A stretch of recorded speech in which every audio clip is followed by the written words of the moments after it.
My name is Gagan. I have completed my graduation in Eastbourne College of Engineering and Technology. I am recently passed out. So I have got placed in which is located in Mysore. There were 3 rounds. First round was telephonic round. They asked some questions on manual in the call itself.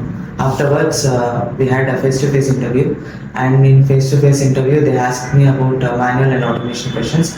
After that, they gave me 2 tasks. So they told me to write test cases on mobile, and they gave another task to write a script on the application. And last one was HR round. In HR round, they asked about my native and some questions related to subject.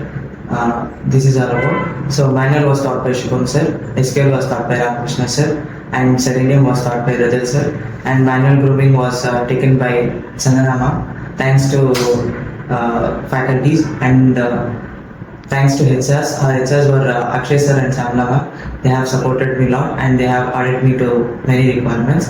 And at last, thank you, Qspiders.